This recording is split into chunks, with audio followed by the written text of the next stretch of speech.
اعوذ باللہ من الشیطان اللعین الرجیم بسم اللہ الرحمن الرحیم الحمدللہ رب العالمین الصلاة والسلام علی اشرف الانبیاء والمرسلین وعلی آلہ طیبین طاہرین المعصومین الذین اذہب اللہ عنہم الرجس وطہرہم تطہیرا اللہم صلی علی محمد وآل محمد وعجل فرج قائم آل محمد۔ عزیزان محترم، شیعہ علماء فقہا کے حالات زندگی سے گراں قدر واقعات،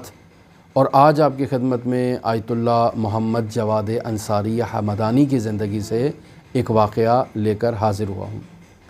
آیت اللہ جواد انصاری حمدانی ایک ایسے عارف ہیں، ایک ایسے فقیہ ہیں کہ جنہوں نے عرفان کی وادی میں مراحل کو طے کرنے میں کسی استاد کا سہارا نہیں لیا ہے۔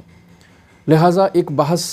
بیان کی جاتی ہے کہ آیا سیر و سلوک میں استاد کا ہونا ضروری ہے یا استاد کے بغیر بھی انسان سیر و سلوک کے سفر کو طے کر سکتا ہے، تو وہاں وہ افراد کے جو کہتے ہیں کہ انسان خود بھی اس سفر کو طے کر سکتا ہے، وہ افراد آیت اللہ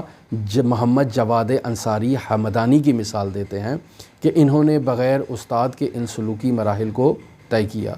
پھر وہ افراد کے جو کہتے ہیں کہ نہیں استاد کا ہونا ضروری ہے، وہ اسی آیت اللہ جواد انصاری حمدانی کی زندگی سے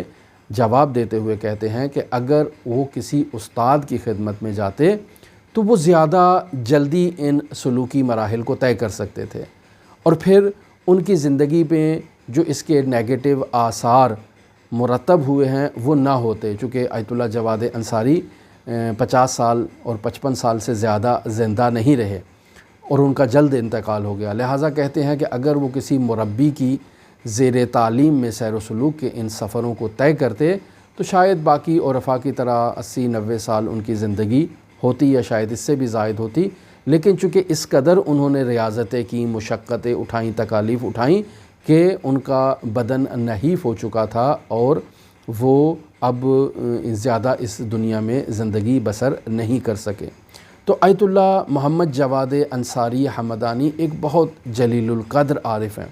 اور بہت ہی جلیل القدر شاگردوں کو انہوں نے تربیت کیا ہے، جس میں آپ دیکھ لیں مرحوم آیت اللہ دستغیب شیرازی وہ بھی ان سے استفادہ کر چکے ہیں، اور آیت اللہ نجابت ان سے استفادہ کر چکے ہیں، آیت اللہ محمد حسین حسینیہ طہرانی جن کی کتاب رسالہ لب لباب ہم آپ کی خدمت میں بیان کر چکے، یہ بھی آغا محمد جواد انصاری حمدانی کے شاگردوں کی فہرست میں شامل ہیں۔ بس ایک نہایت ہی جلیل القدر شخصیت کے مالک ہیں آیت اللہ محمد جواد انصاری حمدانی۔ تو آیت اللہ جواد انصاری حمدانی اس واقعے کو نقل کرتے ہیں کہ ایک روز میں ہمدان کے بازار سے گزر رہا تھا تو میں نے دیکھا کہ ایک جنازے کو لے جایا جا رہا ہے، اور اس جنازے پر اس کی برزخی صورت وہاں جنازے کے اوپر بیٹھی ہے، جسے آپ کہیں روح کہہ لیں، لیکن یہ روح تو نہیں ہے بہرحال، لیکن اسی جنازے کی برزخی صورت جنازے کے اوپر بیٹھی ہے، اور وہ باقاعدہ خداوند متعال کے حضور التجا کرنا چاہ رہا ہے کہ اے خدایا مجھے نجات عطا فرما، مجھے نجات عطا فرما، یہ لوگ مجھے وہاں نہ لے کر جائیں، لیکن وہ اپنے منہ سے خدا کے کلمے کو ادا نہیں کر پا رہا، بہت کوشش کر رہا ہے، اور پھر اطراف میں وہ اس کے عزیز و اقارب، وہ لوگ جو اس کی میت کو حمل کر رہے ہیں، لے جا رہے ہیں، پھر انہیں مخاطب کرتا ہے اور انہیں کہتا ہے کہ مجھے نہ لے جاؤ، آپ مجھے اس طرف نہ لے جاؤ، مجھے تدفین کی طرف نہ لے جاؤ، لیکن وہ لوگ بھی اس کی بات کو نہیں سن رہے۔ تو آیت اللہ جواد انصاری حمدانی کہتے ہیں کہ میں اس شخص کو پہچان گیا کہ یہ ایک ظالم حکمران تھا اس علاقے کا، ہمدان کا، اور یہ جب تک حکومت کرتا تھا تو لوگوں پر ظلم کیا کرتا تھا، لوگوں کے ساتھ ناانصافی کیا کرتا تھا، اور اب اس کی یہ صورتحال ہے کہ اسے نہایتی تکلیف کے عالم میں اس کی میت کو حمل کیا جا رہا ہے، منتقل کیا جا رہا ہے، اور وہ تکلیف میں اور کرب میں مبتلا ہے۔ عزیزان، انسان کا جب انتقال ہوتا ہے تو اس کی روح اس بدن کے ساتھ ہی رہتی ہے، بدن سے گویا کہ بدن پر تدبیر اس کو نہیں ہے، تدبیر نہیں کر پا رہی ہے، لیکن ہے اسی کے ساتھ۔ کیوں؟ چونکہ 50 سال، 60 سال، 70 سال یہ روح اسی بدن کے ساتھ مانوس رہی ہے اور اس نے اسی کے ساتھ زندگی بسر کی ہے۔ لہٰذا جہاں جہاں یہ بدن جائے گا وہ روح اس کے ہمراہ ہوگی، اور جب اسے قبر میں اتار دیا جائے گا اور اس کی تدفین کر دی جائے گی تب بھی وہ روح اس بدن کے ساتھ رہے گی اور مانوس ہوگی۔ لہٰذا اسی لیے کہتے ہیں کہ انسان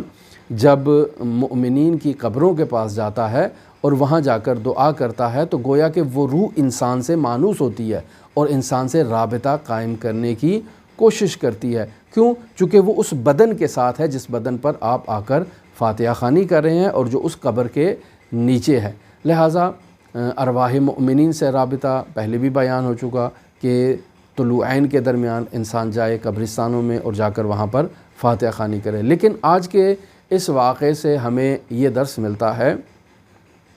کہ انسان کسی بھی مقام پر ہے، کسی بھی پوسٹ پر ہے، کسی بھی منصب پر فائز ہے،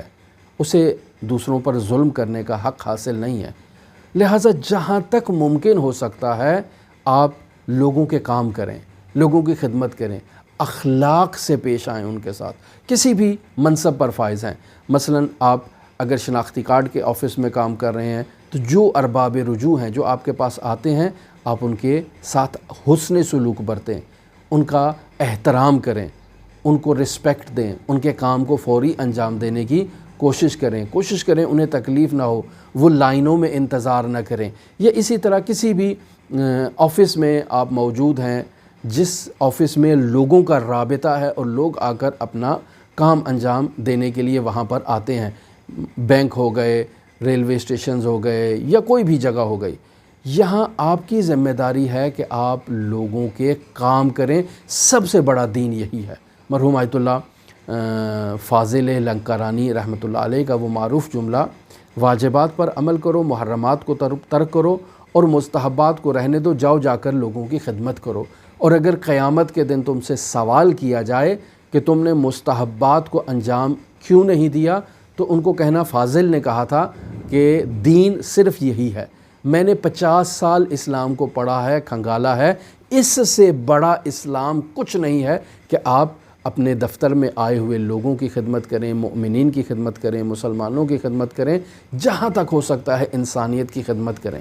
لہٰذا آج بھی آپ دیکھ لیں کہ ہمارے وطن عزیز میں لوگ سیلاب زدگان ہیں، مشکلات کا شکار ہیں اور لوگ ان کی خدمت بھی کر رہے ہیں، ہم اس کا انکار نہیں کر رہے ہیں، لیکن پھر بھی بڑھ چڑھ کر اس میں حصہ لیا جائے۔ اور صرف سیلاب زدگان نہیں، آپ اپنے ہمسایوں میں، اپنے معاشرے میں، اپنے اطراف و اکناف میں دیکھ لیں، کوئی بیوہ ہے، کوئی یتیم ہے، کوئی مسکین ہے، کوئی مشکلات کا شکار ہے، کوئی پریشانیوں میں مبتلا ہے، آپ اگر اس کی کسی پریشانی کو حل کر سکتے ہیں تو آپ اپنا کردار ادا کریں، اور اگر کردار ادا نہیں کریں گے تو یہی حال ہوگا جو اس میت کا تھا کہ یہ قبرستان میں جانے کے لیے تیار نہیں تھا، راضی نہیں ہو رہا تھا، خدا سے التجا کر رہا تھا کہ مجھے بخش دیا جائے، مجھے وہاں نہ لے جایا جائے، لیکن اب اس کے لیے کوئی فائدہ نہیں ہے، چونکہ اب وہ وقت گزر چکا ہے جس وقت میں اسے نیک عمل کو انجام دینا تھا۔ تو عزیزان، خداوند متعال ہماری اصلاح کرے، خداوند متعال ہمارے امور کو